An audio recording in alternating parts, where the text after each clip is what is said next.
going to start. This is a testimony really about my daughter, but the whole family was involved. It starts in, let's say, 2011, and I get a telephone call from my daughter. She lives in Austin, Texas, and she says, "Dad, you have to come." And she's going into emergency surgery, and it turns out that was on a Wednesday, but on Friday they actually did the surgery, and they removed a tumor from her that was about 3 inches long and about 1 inch wide. Anyway, from the back of her head, and it was growing out of her skull towards her brain. And after that, they did some more tests, and let me point out, she never had problems with that tumor again. But after that, they started doing more tests, and they found there were still cancer cells in her blood, did bone marrow tests, and there were cancer cells in her bone marrow, but they couldn't figure out exactly what it was.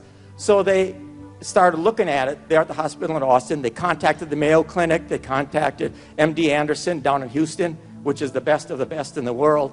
And they also put it up on forums for the Cancer Society where all the doctors would get together and say, "What is this and how do we treat it?" And they didn't know exactly what to do. Okay, they started her on pretty strong chemo at that time and going through these regimens, and the chemo wasn't doing too much. So we contacted a pastor here, asked him to pray, and the same weekend that he prayed, like on a Sunday, that weekend was when they finally hit a drug that would have an effect on her a little bit, temporarily, and then the cancer just took off again and just was growing. They finally decided to transfer all the way down to MD Anderson, and they were going to do a transplant on her bone marrow. And what they do in a transplant, to let you know, is they just about kill you, and then they start over by putting somebody else's blood in you and hope that everything works out fine. And if there's any cancer left, the new blood and the DNA with that blood will kill all the cancer cells.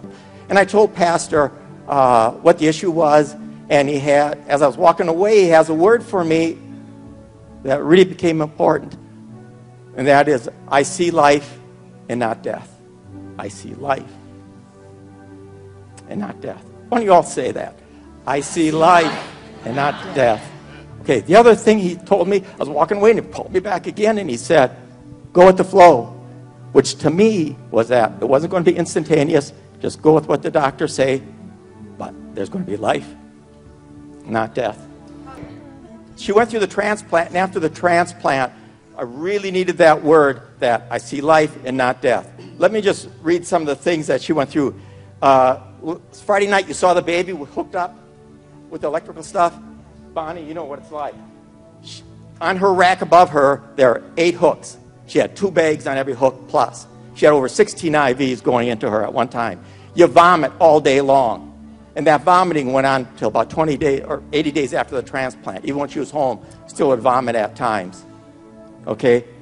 Pneumonia twice, and they had to scrape her bronchial tubes. They normally put you to sleep, but for her, for some reason, the doctor decided not to put her to sleep, put her in convulsions for a couple hours. She couldn't even talk about it afterwards. It was so painful. Okay? No food for 35 days. No food by IV either. And you're vomiting all days, and all you got is water going in you. Not too nice. Too weak to move, and I heard that from another lady, and I said something to my daughter, Jen, that you can't move. She said, "No, you're too weak. You can't roll on your side. You don't have the energy to roll onto your side." But remember, you know, and that was a fresh word for me and Jen. So important to know that God really cares. And yeah, it's right about there. You know, and God spoke that for me.